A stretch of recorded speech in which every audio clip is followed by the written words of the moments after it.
नमस्कार मंडळी, crispy vlog या आपल्या चॅनलमध्ये आपणा सर्वांचं अगदी मनापासून स्वागत आहे. बहुतेक लोकांचा असा विश्वास आहे की 70 वर्षानंतर तुम्ही जितके जास्त चालाल तितके तुम्ही निरोगी व्हाल. पण जर तुम्हाला कोणी सांगितलं की ही चांगली सवय तुमच्या शरीरातील महत्त्वाची प्रक्रिया अधिक वेगाने वाढवत असेल तर? हे खरं आहे. चालण्यामुळे तुम्ही सक्रिय नक्कीच राहता. पण आता डॉक्टर्स वृद्धांना सावध करत आहेत की फक्त चालण्यावर अवलंबून राहिल्याने तुमचे सांधे कमकुवत होऊ शकतात, महत्त्वाचे स्नायू दुर्बल होऊ शकतात आणि दुखापतीचा धोका वाढू शकतो.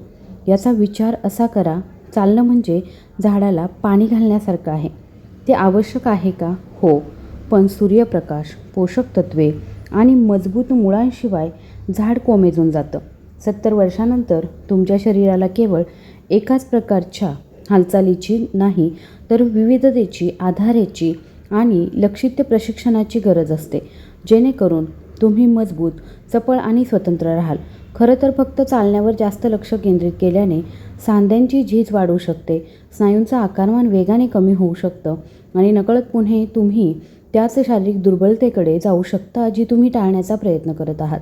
या व्हिडिओमध्ये प्रसिद्ध आरोग्यतज्ञ डॉक्टर शर्मा आपल्याला चालण्याव्यतिरिक्त 5 आवश्यक आणि डॉक्टरांनी प्रमाणित केलेल्या पर्याय सांगणार आहे, जे वृद्धांना दीर्घायुष्य होण्यास, वेदनारहित राहण्यास आणि तरुणांसारख्या ऊर्जेने हालचाल करण्यास मदत करतील. त्यामुळे व्हिडिओ शेवटपर्यंत नक्की बघा. शेवटचा उपाय तुम्हाला आश्चर्यचकित करू शकतो आणि तुम्ही उतार वयातही किती निरोगी राहाल यासाठी सर्वात महत्त्वाचा घटक ठरू शकतो. सुरुवात करण्यापूर्वी, जर तुम्ही 60 वर्षांपेक्षा जास्त वयाचे असाल आणि तुमचं आरोग्य जपण्याच्या सोप्या मार्गांमध्ये तुम्हाला रस असेल तर कृपया आपल्या चॅनलला सबस्क्राईब करा, बेल आयकॉन प्रेस करा. चला तर मग सुरुवात करूया. पहिली गोष्ट जी आहे ती आहे तुमच्या शरीराची वृद्धत्वापासून ढाल बनते, ती म्हणजे स्ट्रेंथ एक्सरसाइज. चालण्यामुळे तुमचं शरीर हलतं, फिरतं, पण ते शरीराला घडवत नाही. 70 वर्षानंतर सर्वात मोठा छुपा धोका आजार नाही तर तो असतो सार्कोपेनिया. म्हणजेच काय की वयानुसार होणारी स्नायूंची घट. आपल्या 40पासून आपले स्नायू कमी होऊ लागतात आणि 70 वर्षापर्यंत जर आपण हस्तक्षेप केला नाही तर ही घट वेगाने होते. सविता ताईंनाच पहा, त्या 72 वर्षांच्या आहे. त्या रोज सकाळी जवळच्या बागेत न चुकता 5000 पावले चालायच्या. त्यांना वाटायचं की त्या सर्व काही योग्य करत आहेत. पण एके सकाळी किराण्याची पिशवी घेऊन 2 पायऱ्या चढण्याचा प्रयत्न करत असताना त्यांचा गुडघा खचला आणि त्या खाली पडल्या. सुदैवाने कोणतंही फ्रॅक्चर झालं नाही, पण त्यांच्यासाठी हा एक धोक्याचा इशारा होता. त्या सक्रिय असूनही त्यांचे स्नायू नकळतपणे कमकुवत झाले होते. त्यांच्या डॉक्टरांनी त्यांना समजावून सांगितलं, चालण्यामुळे तुमचे ग्लूट्स म्हणजे पाठीचा खालचा भाग, मांडीच्या मागचे स्नायू, बायसेप्स आणि पोटाच्या गाभ्याचे स्नायू यांना ताण मिळत नाही, जसा तो वजनाच्या व्यायामाने मिळतो. नियमितपणे शक्ती आव्हान देणाऱ्या व्यायामांशिवाय, जरी ते छोटे असले तरी, शरीर आपली ताकद, कार्यक्षमता आणि स्थिरता गमावते. सविताताईंनी छोट्या गोष्टींपासून सुरुवात केली. भिंतीवर पुशअप्स, पाण्याच्या बाटल्यांना डंबेल्स म्हणून वापरणं, दात घासताना चेअर स्क्वॅट म्हणजे खुर्चीत बसून उठणं. अवघ्या 6 आठवड्यांमध्ये त्यांचा आत्मविश्वास गगनाला भिडाला. त्यांचा तोल सुधारला आणि त्यांच्या हेही लक्षात आलं की त्या आता घट्ट झाकणाच्या बरण्या पुन्हा उघडू शकत होत्या, जे त्यांना अनेक वर्षांपासून जमलंच नव्हतं. स्ट्रेंथ ट्रेनिंग म्हणजे शरीरयष्टी कमावणं नव्हे, तर कोणाच्याही मदतीशिवाय मुक्तपणे हालचाल करण्याचं स्वातंत्र्य जतन करणं. ही एक छोटी चाचणी करून पहा. एका टणक खुर्चीवर बसा आणि हातांचा वापर न करता उभं राहण्याचा प्रयत्न करा. त्रास होतोय का? हाच तुमच्यासाठी इशारा आहे. सुरुवात करायला कधीही उशीर झालेला नसतो. कोणत्याही वयामध्ये स्नायू व्यायामाला प्रतिसाद देतात. आठवड्यातून फक्त 3 वेळा 10 मिनिटांचा हलका प्रतिकार व्यायाम केल्याने सुद्धा वयानुसार होणारी घट लक्षणीयरित्या कमी होऊ शकते. आणि नाही, यासाठी तुम्हाला जिम मेंबरशिप किंवा महागड्या मशीनची गरज नाही. तुमच्या शरीराचं वजन, एक रेझिस्टन्स बँड किंवा अगदी साध्या पाण्याच्या बाटल्याही पुरेशा आहेत. जर तुम्ही हा व्हिडिओ अजूनही पाहत असाल आणि हा संदेश तुमच्या मनाला भिडत असेल तर कृपया खाली कमेंट बॉक्समध्ये हा व्हिडिओ उपयुक्त आहे असं लिहा. दुसरी गोष्ट जी आहे ती आहे संतुलन आणि स्थिरता. बहुतेक वृद्ध व्यक्तींना असं वाटतं की शरीराचा तोल नैसर्गिकरित्या आयुष्यभर टिकून राहील. आयुष्यभर चालल्यावर काळजी का करावी? पण सत्य हे आहे की संतुलन हे एक कौशल्य आहे आणि कोणत्याही कौशल्याप्रमाणे सरावाशिवाय ते नाहीसं होतं. 70 वर्षांवरील प्रौढांना रुग्णालयामध्ये दाखल करण्याचं नंबर 1 कारण काय आहे? तर पडणं. आजार नाही, आहार नाही, फक्त पडणं. दिलीप काका आहेत, त्यांची गोष्ट ऐका. वय वर्ष 75. ते एक निवृत्त बस चालक आहेत.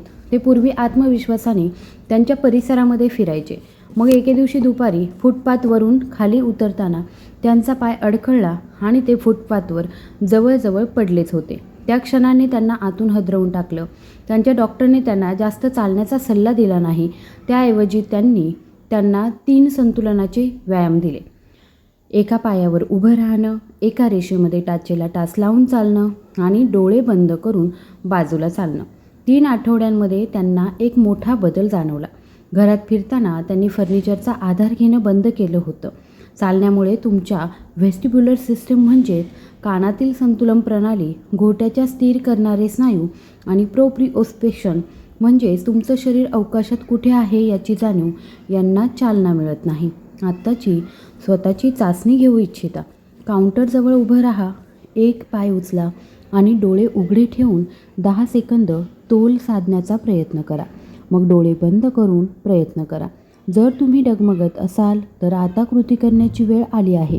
संतुलनाच्या व्यायामाने आत्मविश्वास वाढतो, दुखापत टाळता येते आणि शब्दशः तुम्हाला ताठ उभं राहण्यास मदत मिळते.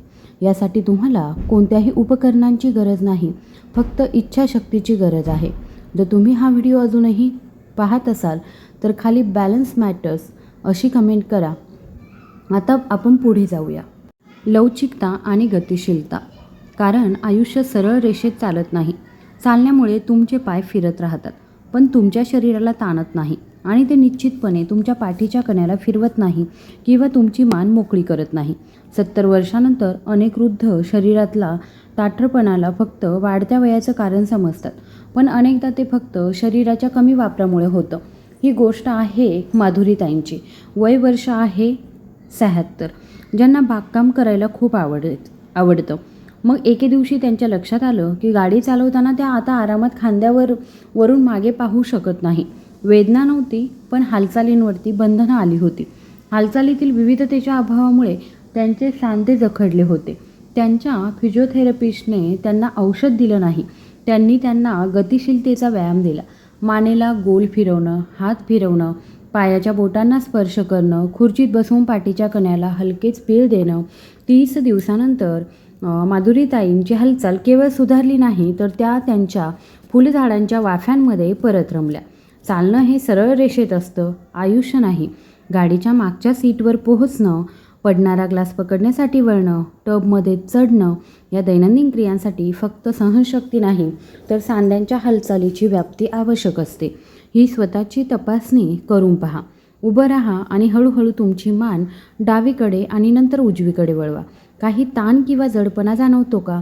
हा एक धोक्याचा इशारा आहे.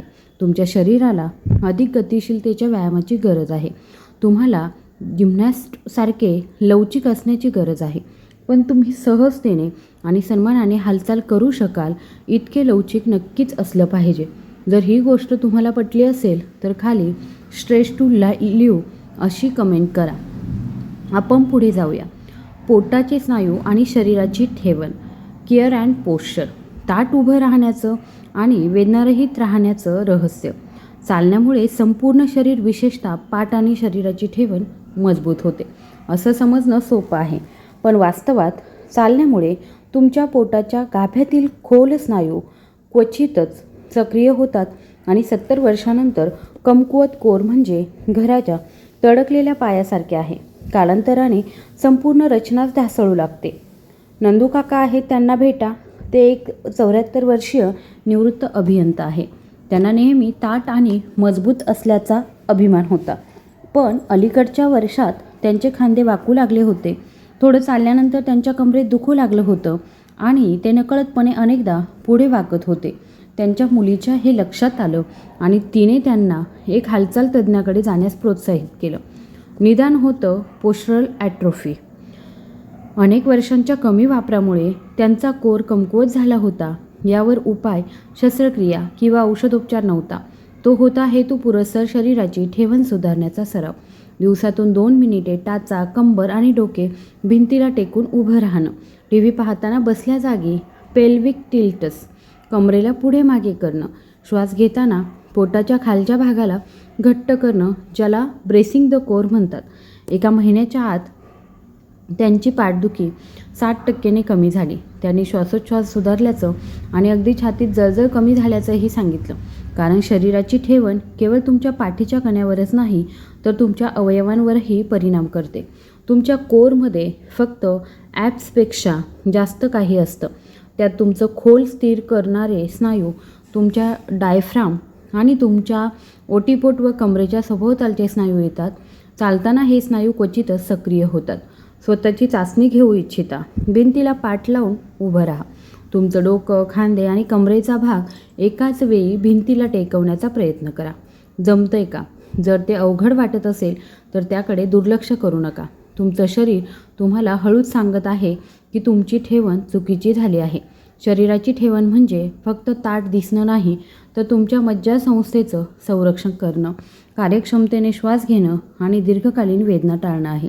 आणि लक्षात ठेवा, शरीराच्या ठेवणीला कोणत्याही वयात मशीन किंवा मॅट्सशिवाय प्रशिक्षण दिलं जाऊ शकतं. जर ही गोष्ट तुमच्या मनाला भिडली असेल तर कमेंटमध्ये पोश्चर पॉवर असं नक्की सांगा. 5वी गोष्ट आहे सांध्यांसाठी अनुकूल हालचाल. झीज सुरू होण्यापूर्वीच थांबवा. आपण अनेकदा ऐकतो की चालणं हा सर्वोत्तम लो इम्पॅक्ट व्यायाम आहे, पण तो नेहमीच लो इम्पॅक्ट असतो का? तर नाही, तसं नाही. 70 वर्षांवरील अनेक लोकांसाठी सतत चालणं, विशेषतः कडक फरशीवर किंवा रस्त्यावर चालणं, सांध्यांना पोषण देण्याऐवजी त्यांच्यावर अतिरिक्त भार टाकतं. मोहन काका आहेत, त्यांचं उदाहरण बघा. त्यांचं वय आहे 80. जे आयुष्यभर ट्रेकिंग करायचे, निवृत्तीनंतर त्यांनी त्यांचे दररोज 3 मैल चालणं सुरू ठेवलं. पण हळूहळू त्यांच्या गुडघ्यात आणि घोट्यात वेदना होऊ लागल्या. जोपर्यंत एका ऑर्थोपेडिक तपासणीमध्ये त्यांच्या सांध्यांमधील कार्टिलेज पातळ झाल्याचं उघड झालं नाही, तोपर्यंत ते याला वाढत्या वयाचं कारण समजत होते. त्यांच्या डॉक्टरांनी स्पष्ट केलं, सांध्यांना आधार देणाऱ्या स्नायूंशिवाय चालणं म्हणजे चुकीच्या अलाइनमेंटच्या चाकांवर गाडी चालवण्यासारखं आहे. झीज वाढतच जाते. त्यांनी थोडे बदल केले.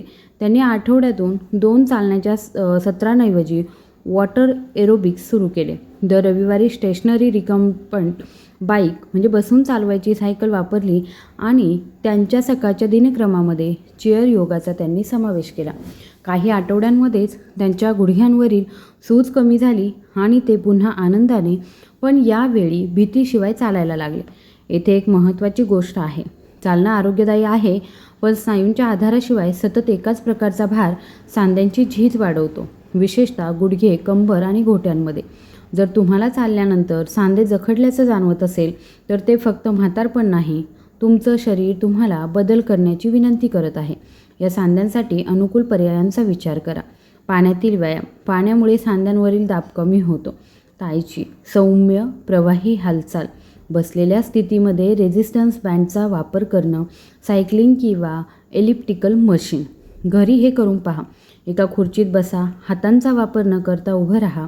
जर गुडघे आणि कंबर दुखत असेल तर हा एक संकेत आहे की त्यांना पुरेशा आधाराशिवाय जास्त भार सहन करावा लागत आहे. सांध्यांची काळजी घेणं म्हणजे कमी हालचाल करणं नव्हे, तर हुशारीने हालचाल करणं. जर या भागाने तुमचे डोळे उघडले असतील तर खाली प्रोटेक्ट माय जॉईंट्स असं कमेंट बॉक्समध्ये नक्की लिहा. तुम्ही शेवटपर्यंत आला आहात. आता या सर्व गोष्टी एकत्र आणूया. क्षणभर स्वतःशी प्रामाणिक राहूया. निरोगी राहण्यासाठी आपण चालण्यावर जादूटोणा म्हणून गरजेपेक्षा जास्त अवलंबून राहिलो आहोत का? चालण्यामुळे तुम्ही सक्रिय राहता. ते तुमच्या हृदयाला आधार देतं आणि तुमचं मन मोकळं करतं. पण केवळ चालण्यामुळे ताकद वाढत नाही. ते तुमच्या संतुलनाला आव्हान देत नाही. ते तुमची गतिशीलताही वाढवत नाही आणि ते निश्चितपणे तुमच्या सांध्यांना झीज होण्यापासून वाचवत नाही. 70 वर्षानंतर तुमच्या शरीराला अधिक विचारपूर्वक दृष्टिकोनाची गरज असते. तुम्हाला स्नायूंची घट रोखण्यासाठी, स्ट्रेन ट्रेनिंगची, गंभीर दुखापती टाळण्यासाठी, संतुलनाच्या व्यायामाची, लवचिक आणि स्वतंत्र राहण्यासाठी, गतिशीलतेची आणि स्ट्रेचिंगची, पाठीच्या कण्यावरील ताण आणि श्वासाच्या समस्या टाळण्यासाठी कोर आणि शरीराच्या ठेवणीवर काम करण्याची आणि तुमच्या सांध्यांना एकत्रित ताणापासून वाचवण्यासाठी कमी प्रभावाच्या हालचालींच्या पर्यायांची गरज आहे. यापैकी प्रत्येक गोष्ट तुम्हाला अधिक कणखर, अधिक सक्षम बनवते. एक गोष्ट स्पष्ट करणं महत्त्वाचं आहे. सुरुवात करायला कधीही उशीर झालेला नाही. आज तुम्ही ऐकलेल्या कथांकडे परत पहा. आपल्या सर्व ताई किंवा जे काका या सर्वांनी मोठ्या बदलांऐवजी छोट्या छोट्या पावलांनी सुरुवात केली. फक्त सातत्यपूर्ण कृती आणि जुळवून घेण्याची इच्छा ठेवली. जर तुम्ही दररोज फक्त 10 ते 15 मिनिटे काढून या धोरणांचा अवलंब केला तर तुम्हाला वाटेल की त्यापेक्षा जास्त तरुण, अधिक चांगल्या प्रकारे हालचाल करणारे आणि जास्त काळ स्वतंत्र असलेले तुम्ही स्वतःला पाहाल. तर तुमच्यासाठी हा प्रश्न आहे की या 5 क्षेत्रांपैकी तुम्ही प्रथम कोणत्या क्षेत्रावरती लक्ष केंद्रित करणार आहात ते कमेंट बॉक्समध्ये नक्की सांगा. तुम्हाला जर हा व्हिडिओ आवडला असेल तर कृपया व्हिडिओला लाईक, शेअर आणि सबस्क्राईब करायला विसरू नका. धन्यवाद.